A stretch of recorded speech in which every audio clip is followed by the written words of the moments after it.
Hello, everyone, and welcome back to another episode of the Big Just Energy podcast with me, your favorite fashion psychologist and author, Shkayla Forbes-Bell. As you know, this isn't your typical fashion podcast. No, we fuse science and insights to get you to think more mindfully about your wardrobe with help, of course, with the best-selling book, Big Just Energy. If you haven't got your copy yet, don't know what you're doing. But this week, we are shifting things a bit differently. We're not just talking about clothes, we're talking about overall aesthetics. And in the final chapter of Big Just Energy, we have beauty psychology. So you'll know if you got to that chapter that there's a ton of science and nitty-gritty and well-being things that we can get into. And I'm so excited to be joined by my two guests today. So first we have Alicia Larty. She is a London beauty influencer, scientist, and esthetician. She has carved out a niche for herself on Instagram as one of the beauty's most personable, straightforward, and knowledgeable skincare experts. She has a no-holds-barred approach to beauty, and she spans from brand reviews, from The Good, like Paula's Choice, CeraVe, and Face Theory. I actually started using CeraVe after Alicia recommended it, and I've noticed a massive difference. So thank you so much. To the not so good. As a former acne patient, she knows what it's like when your skin isn't playing ball, which is exactly why clients flock to her for her contemporary skin studio in East London. So thank you so much for joining us, Alicia. And of course, we also have psychologist and former makeup artist Dina El Aldini. She is the founder of Espera Skincare, the first skincare brand founded entirely from the principles of psychodermatology, which we love here at Big Just Energy, and we're going to be talking about that in a bit. This field of study aligned with Dina's need to create skincare that connects the skin and the mind through carefully selected natural ingredients with psychological benefits. Dina found many of her clients shared similar self-esteem concerns due to deep-rooted connections between internal emotion and external appearance. Dina's passion for skincare and mental health is what led to the creation of Espera Skincare. So I'm so excited for you both to be with us today. So firstly, I want to ask you both a question I ask everybody. What does Big Just Energy mean to you? And Dina, I'll come to you first. I was hoping I'd go second. So for me, I guess it's the confidence behind it. It's like the like robust, I guess, energy that you're just gonna be bringing into it. Like for me, when I think of Big Dress Energy, I think like it's like an encouragement of like just how you come into a room. I guess like the energy you bring in with you, Yeah, your confidence. That's what comes to my mind. I love it. And Alicia, what do you think? I think to me, it means dressing authentically to myself, wearing whatever I want, and being very confident in that, and also not following trends and just following what I want. Perfect. I love how confidence is such a running theme, and that's what I'm hoping to give. And I think giving people knowledge and insights into their wardrobe is a way that they can build confidence. But I want to talk about something else that a lot of people find knocks their confidence, which is their skin, or it could boost their confidence. And I guess this is something we've talked about both individually. But Dina, like, do you think it's possible to think your way into good skin? 100%. I mean, it kind of like it's not. Sorry, there's a bit of an echo. It's not kind of as simple as just like you think and it happens. It's not like a snap kind of thing, but it makes sense because obviously when we're stressed and when we're overly kind of looking at our skin, thinking about it, we become more stressed, which then results in kind of like stress hormones being released, and it affects the skin, it affects your overall well-being. So yeah, I think when you start to think, I guess, more positively, when you start to sort of embrace what you would normally see as like major flaws that kind of like I guess stop you from doing certain things. I feel like your skin does tend to kind of follow your well-being. If the rest of you is healthy and mentally you're healthy, your skin will follow on. Yeah, and I think through my research, I've realized that, a lot of people have experienced this. There's studies that compare people having skin problems like acne to feeling like very low and self-conscious, like feeling bad about themselves, comparing it to experiences like social anxiety. And I think a lot of people overlook that. I know, Alicia, you have experience with acne. Is that something that you've understood, like the connection between how you think and the condition of your skin? Yes, so I would say that thinking my way into clear skin is more like thinking my way into habits. So I think at the height of my acne, because it was very extreme, I really I wouldn't say that I could think my way out of that, but I could think my way into habits of maybe speaking to a doctor, perhaps speaking to like an esthetician at the time, and then also making sure I was taking my medication and keeping up with my skincare routine. But I do think the way you feel definitely affects how your skin, and then vice versa, your skin affects the way you feel.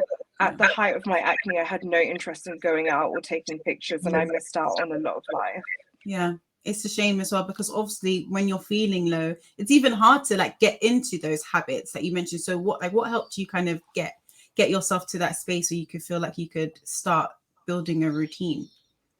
I think it got so bad for me that I was so uncomfortable in my skin. I just had to do anything.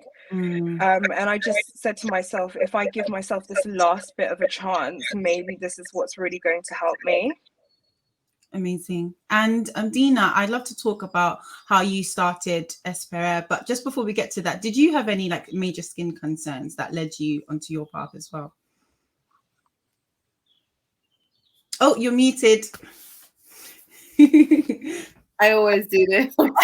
That's fine, that's all right. It depends on, I think I noticed it more when I was stressed, when I really focused on that connection. So I would break out if I was really stressed out, and I get stressed out very easily. So that was like more times than none. And also, I guess I experienced like more dehydrated skin, and I could see it's just dull. And that was just a kind of a side effects of being stressed or not sleeping properly or things like that. Yeah. And can you tell us about your journey, how you started Espérer Skin?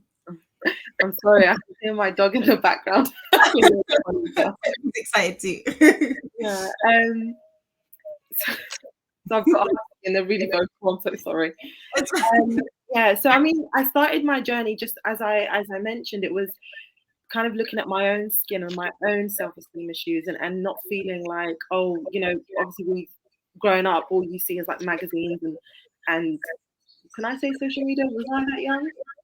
I'm thinking, we have social media back then. Yeah, so just seeing kind of like all these images of like airbrush pictures, and obviously like for me, you'd unconsciously, maybe consciously sometimes compare sort of like, oh, I don't have, you know, skin that's like that, you know, clear or that looking that healthy or glowing or whatever. And as I was studying my psychology and kind of what made me stumble into the skincare was I was doing makeup artistry just out of like passion as a freelancer. So I used quite a few clients or like, you know, weddings or parties or whatever. And everyone had, as you're talking to them, everyone's got all these insecurities. And then sometimes it's insecurities that I couldn't see, but they can see. And I thought to myself, like, a lot of people seem to share kind of the same insecurities and the same concerns. I thought, wouldn't it be nice to create something that kind of does both, like simultaneously, like treat like or repairs your skin or makes your skin healthier, but at the same time makes you feel good. So it's almost like you feeling good will then result in happy skin and vice versa, as Alicia mentioned earlier. So it's that was like the start, and I just started looking into my background. And being Moroccan, we have an answer for hair and skin, pretty much. Like all these little remedies and things like that. So I started traveling back and forth to Morocco, and I spent a lot of time with like dermatologists and herbalists, and really kind of like zoned into the natural side of it. I felt like the chemical-based skincare just was not working. It wasn't working for me especially. So I was like, right, I want natural, and I want you to feel good when you use it, and to, you know, really kind of like more of like a ritual of just like meditation almost. You know what I mean? So when you're actually applying the products, you feel very like in the moment and very present. Yeah. So it was, I mean, that's pretty much like my journey into the skincare field. Yeah, I love that. And I just loved a lot how you talked about the feeling of it, because that's essentially what psychodermatology is, right? Like years ago, psychologists discovered that, there's a mind skin connection. The same way with Big Just Energy, there's a mind closed connection. And, there's so many ways that it interacts. So the way that your skin conditions can impact your mind, like we talked earlier with Alicia, with your acne, but also how your mind can impact your skin conditions as well. So when I found out that you were doing your skincare and you incorporated psychodermatology, I was so annoyed. I had already submitted my book before I got a chance to speak to you. But can you tell me a bit more about your psychology background and how you've utilized that when you're creating Espere? Yeah, so I got into psychology for, not for the skincare reasons. I got into psychology because I thought, mental health and wanting to, like, the usual stuff, we all do it, wanting to, like, be a good person and help other people, and all these dreams when you're younger. And kind of got into like the general psychology first, and I went into UCL to do my master's. And I think, oh my god, UCL babes, yay! So I kind of just, like, while I was there and while I was doing this master's, the more stressed out I was because of it, the more I felt like my mental health was declining. And and so was my skin. And I was just like, I sort of learned quite a few things about the stress levels, and more so than I had done in my degree and stuff like that. So it's more like the development of your I guess your personality and things like that. It was a lot of like self-esteem things like that I kind of really picked up on. And then I started thinking, okay, when I decided to go into like the skincare side of things, I looked into psychodermatology, and I thought, why is this not like blown out more? You know what I mean? Like, a lot of people had no idea what it was. And I was just thinking, I just started studying psychodermatology. And that then linked with my kind of like interest and passion about skincare. And I thought, okay, this is what's missing. This is like not so much missing. I mean, obviously the skincare market is very saturated, but I felt like it was missing from the sense of we're being sold things like, oh, you need to look more beautiful, you need to, cover this, cover that. But what about, like, yeah, of course, it's wellness products, but they're not really pushing psychodermatology. You see what I mean? More sort of like light a candle or whatever, aromatherapy. It's not so much like, okay, your mental health is actually linked to your skin health, and you should bond it together to actually reap the benefits. I did waffle on, so I pretty much forgot what No, I think that was perfect. I love that. And I feel like it's so interesting because the way that wellness and skincare has been mixed today, I think it's been seen as more of like kind of a marketing kind of push, and there's not been the insight into okay, there is legitimate psychological research into this, like there's a way to fuse it. And I think, Alicia, you do that really well in terms of your content, but I'd love to hear more about how your journey to becoming an esthetician and how you've managed to like blow up your social media profile to include your work as well. So I've always been interested in skincare. When I was a teenager, obviously dealing with acne, and at the time, one of my friends, who is now my partner, also inspired my skincare journey. And I used to just love researching all the stuff, talking about it all of the time. And then on Twitter, I was arguing with somebody about the efficacy of something, and they called me an unqualified skincare enthusiast. And I was like, fine, I'm going to go and get qualified. So I did that. And it's kind of just like all blown up from there. I think what people really look for is a level of understanding and honesty when it comes to skincare, and being able to break down information that comes from like textbooks or science papers and really like feed that to the general consumer. And that has been there in some like degree, but I think for having like people in the UK scene, we haven't really had loads of that. It's quite a new thing. Whereas like America, they're very familiar with all of the aesthetics world, whereas here it's very new. So yeah, I think that's what really blew everything up for me. Yeah, I think it's amazing. And I was so happy when you agreed to contribute to Big Just Energy as well. It's one of my favorite chapters, and I haven't spoken about it enough, but I definitely need to. And one thing that Alicia and I came up with, Dina, is the 5-step beauty psychology routine. And if you haven't read Big Just Energy, I thought it would be great to take you through it now. So I kind of led the technique side of it, and then Alicia worked on the steps. So I'll tell you the techniques first, and then Alicia, I'll allow you to take everybody through the 5 steps. So we came up with 3 techniques. So the first one is when you're going through your beauty routine, you use the palm of your hand. I'm sure you know this, Dina. So there's a research by this kind of Japanese company called Kao. I had to actually call Japan to ask them if I could use this research. It was so crazy, but I thought it was so good. And they found that when you apply your skincare utilizing the palm of your hand, it causes the stimulation of the production of oxytocin in your saliva.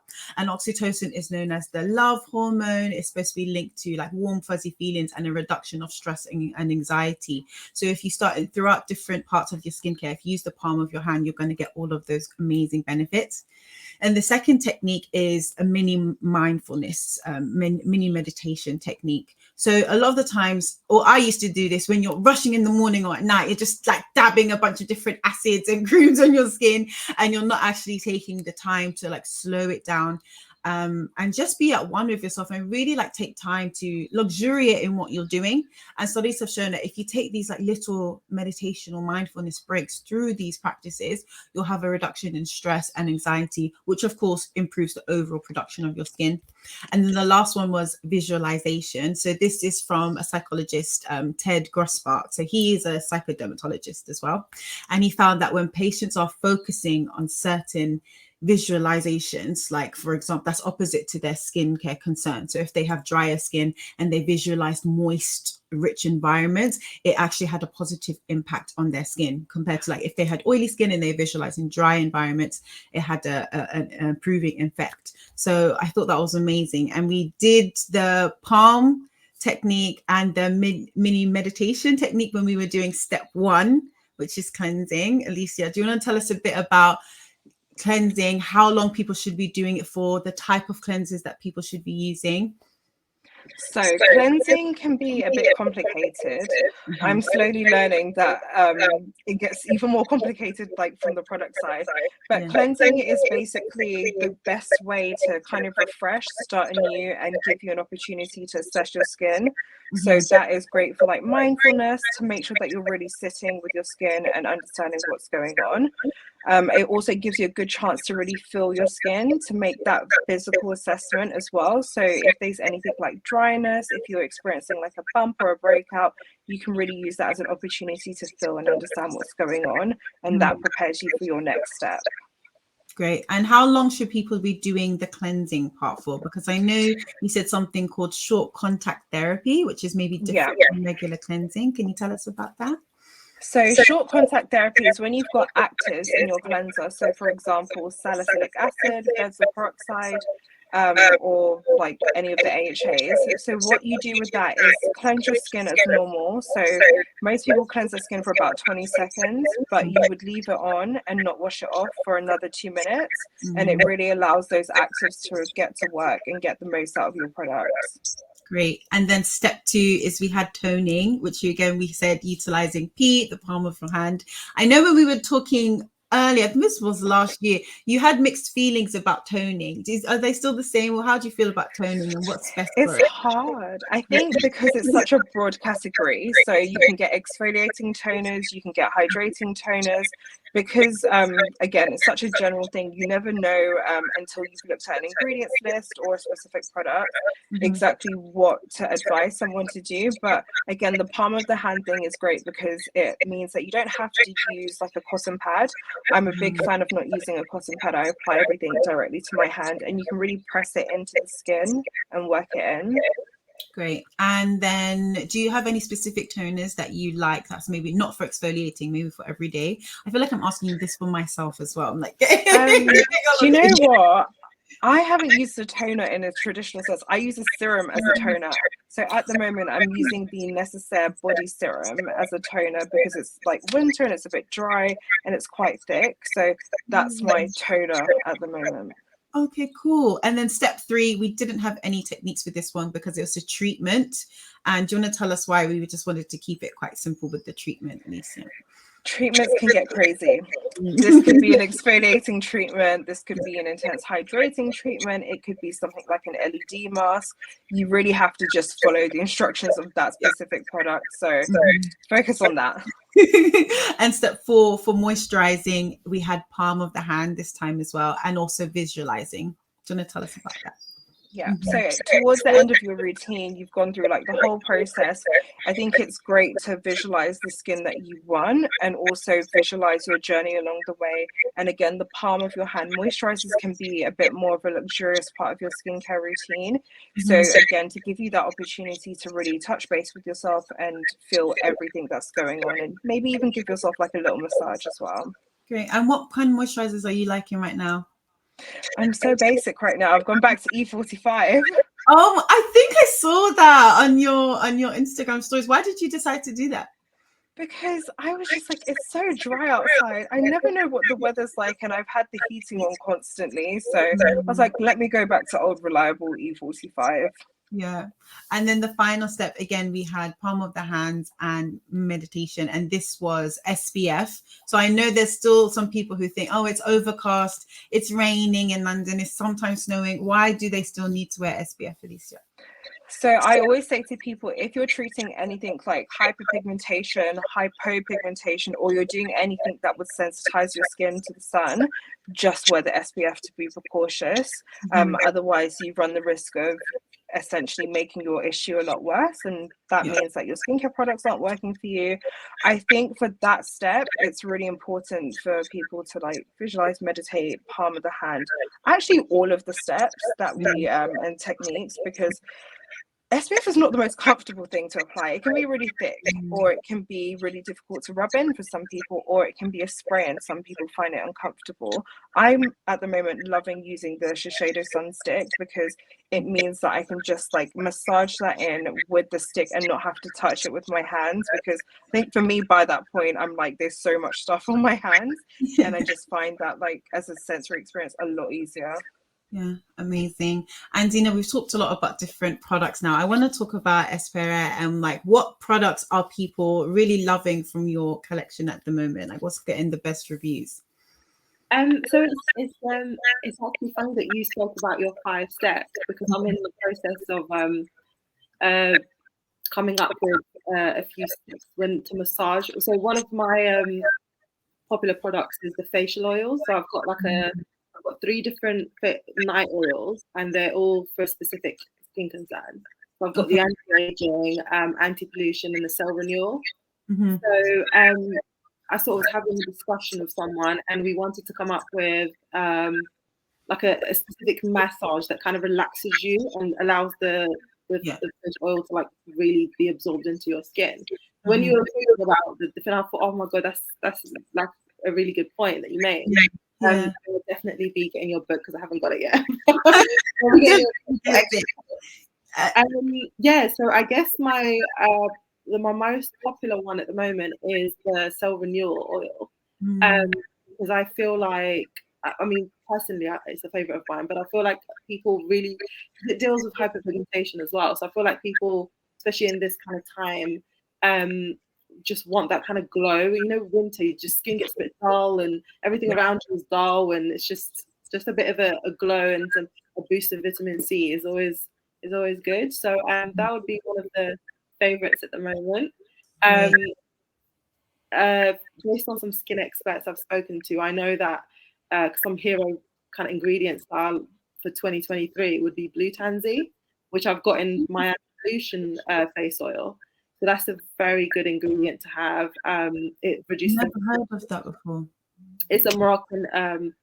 It's like a famously Moroccan flower.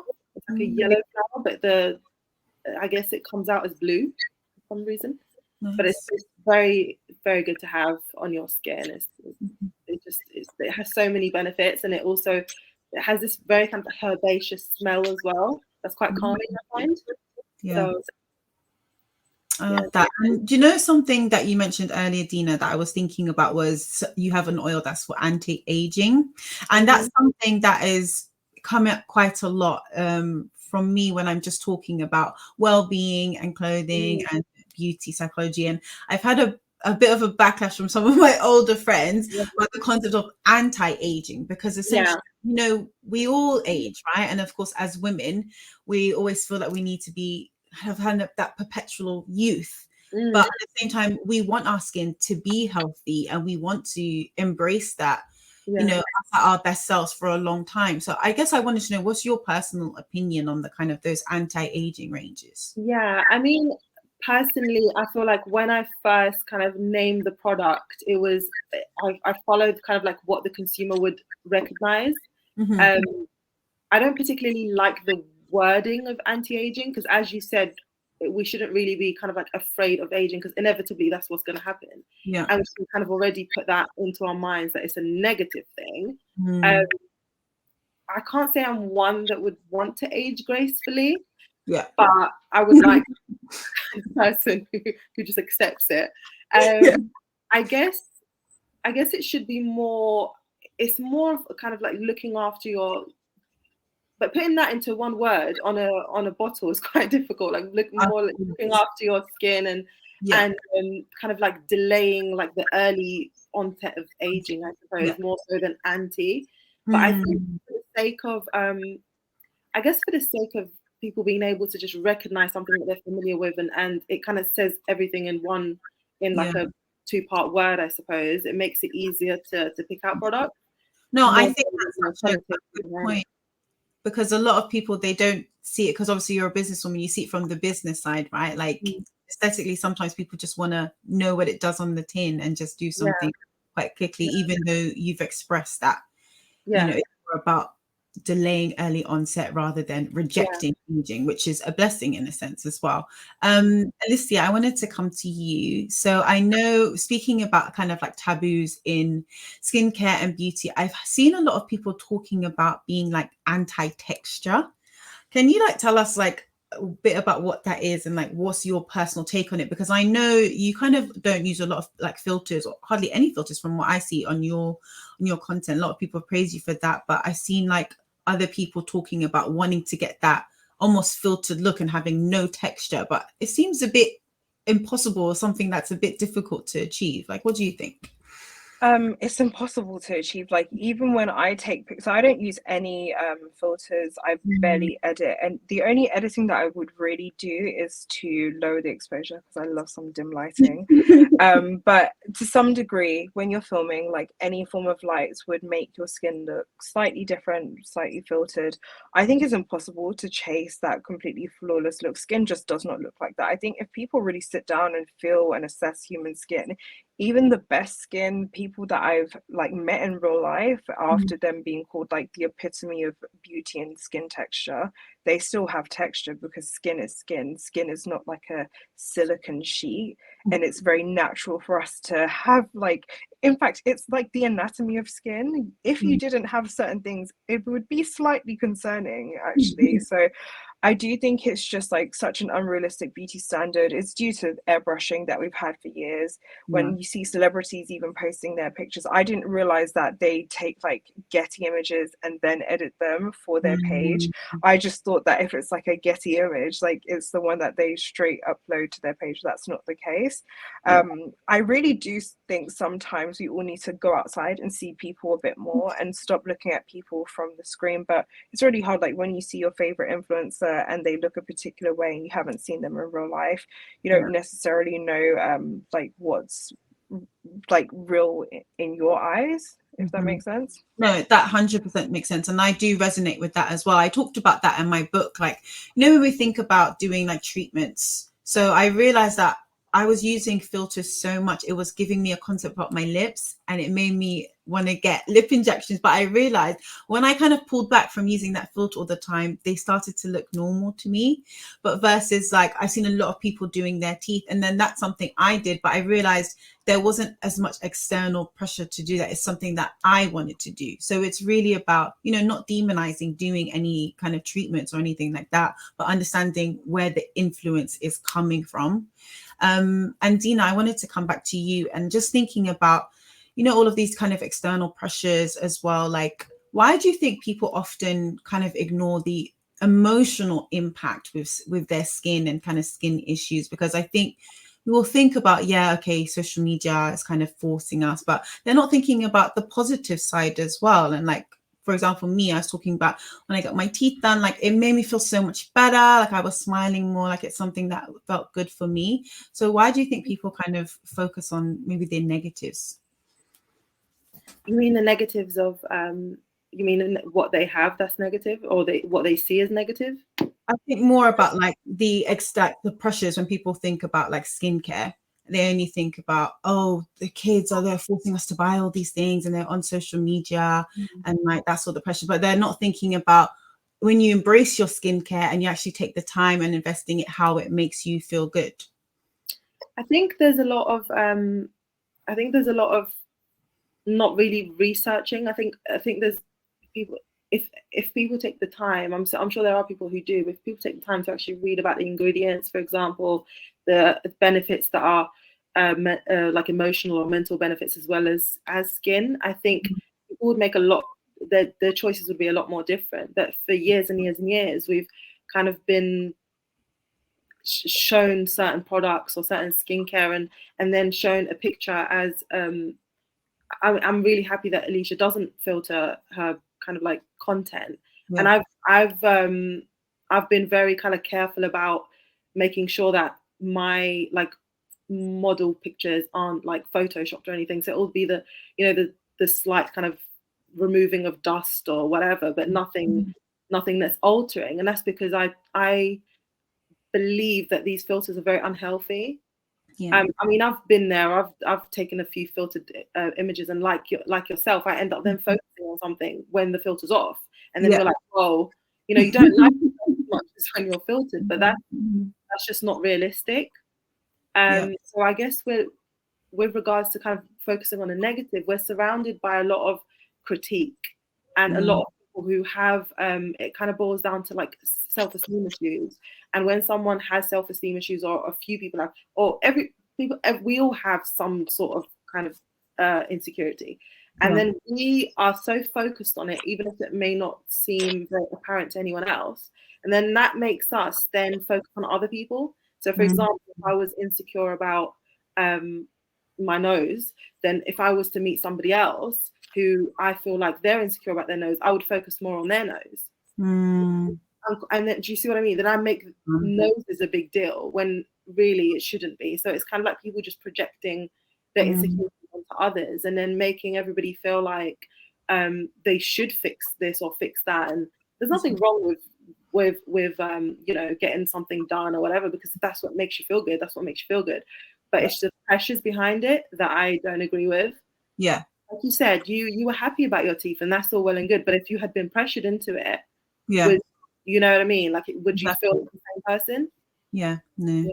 And then speaking about like your own clients or any testimonials that you can share us of a time where you actually were able to have a hand in with your skincare, of seeing like the mind skin connection kind of react. Can you tell us about that? Yeah, so I keep quite I mean the customers that I do manage to kind of like keep in contact with, I like to have a very kind of friendly, like I'm happy for people to like DM me or email me or whatever, and I'll just talk back to them. Kind of like in a very casual basis. And I've had a few where like they've sent me some very beautiful long messages where it's, you know, and it's really like I get very emotional. So I'm sitting there like reading it, like, oh my God, I can't believe this. Where they kind of use my products and they felt better about themselves, and that was my aim more than anything else.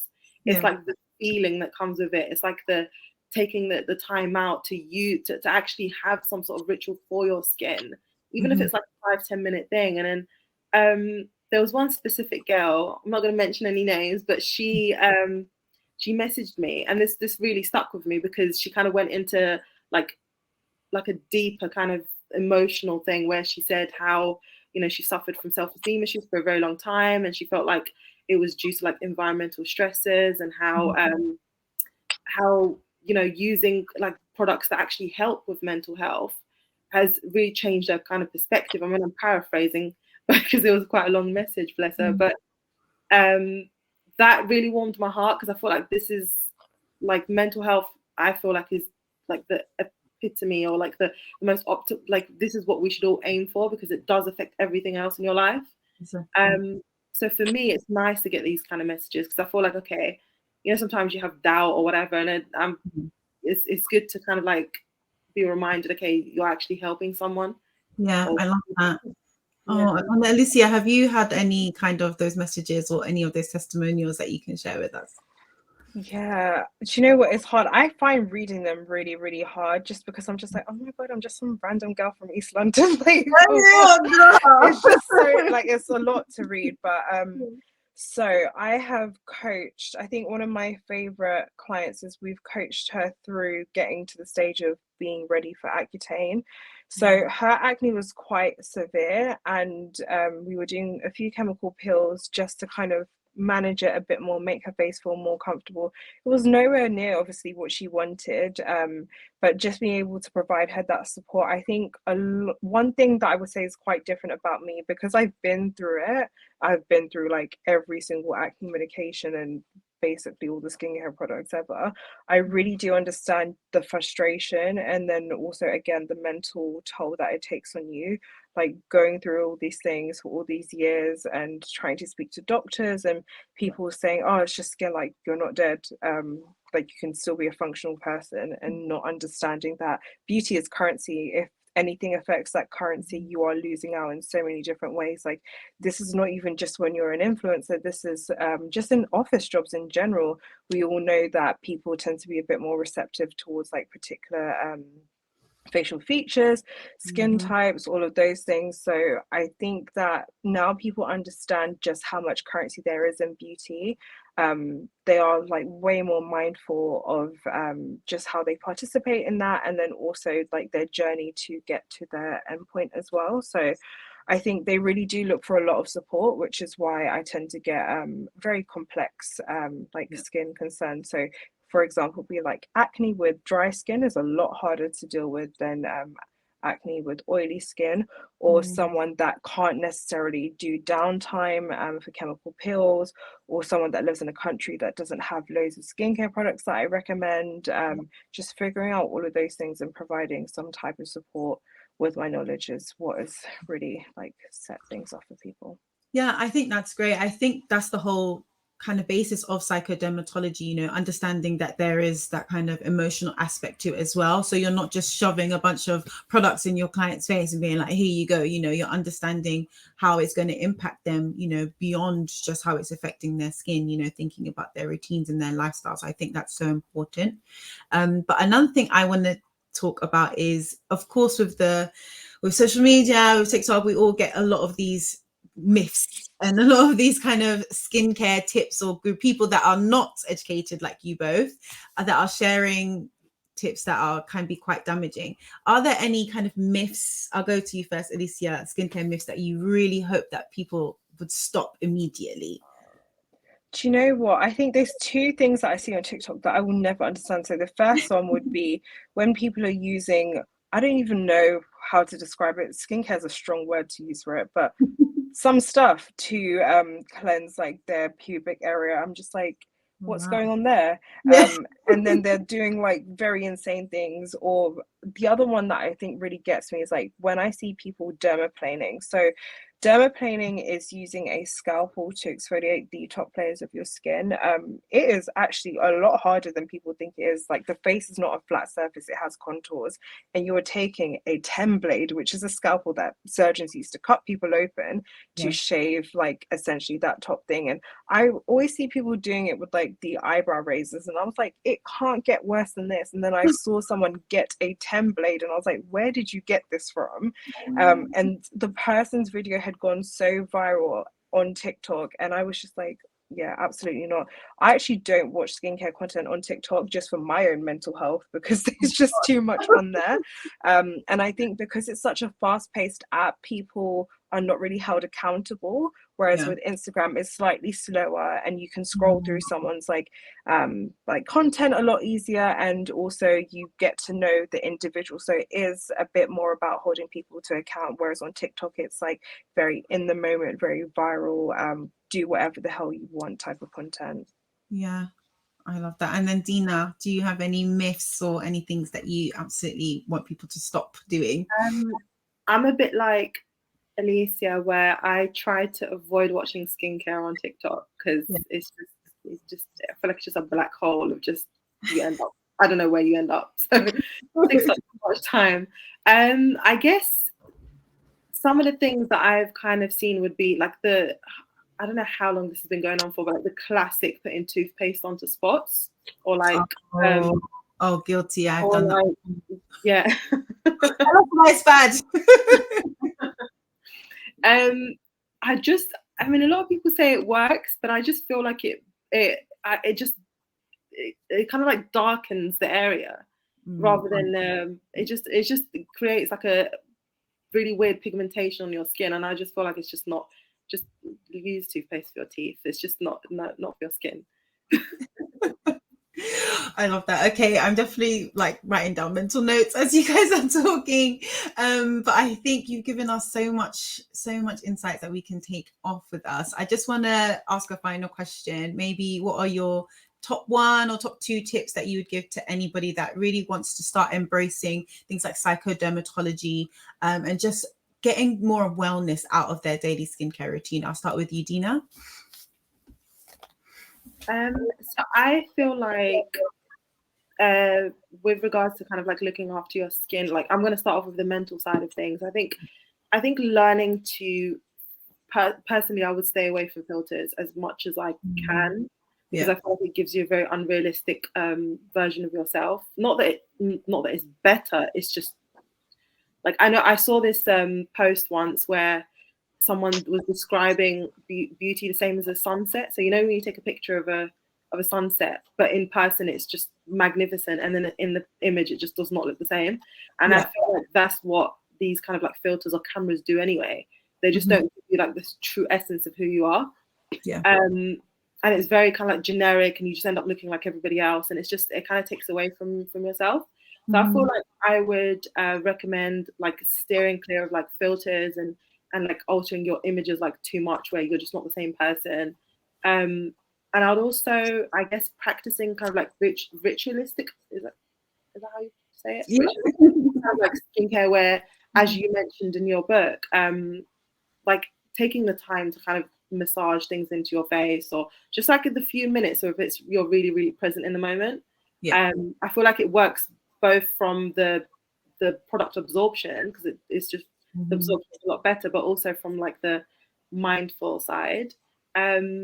And I guess I would recommend not following trends as well, because a lot of trends, they don't really have much kind of like skin like expertise behind it, and it's just like it literally is what it is. It's just a trend with no kind of like research or anything to back it up. Yes, I guess these would be my little tidbits. I love that. I think especially your first one about the filters, there's a study I talked about in the book that found that when got a group of women to just spend a few moments every day looking at their self in the mirror with bare face, doing that all the time, they realized that at the end they started to feel a lot better about themselves and their appearance. So I think that's good. Let's just connect with yourself, who you are, away from the phone. I think that's just a great tip, Dina. And Alicia, what are your tips? I would say be careful on who you follow and absorb skincare content from. And also make sure that your routine is affordable to you. There is nothing worse than falling in love with a product that brings you so much joy that you don't feel like repurchasing because it's out of budget.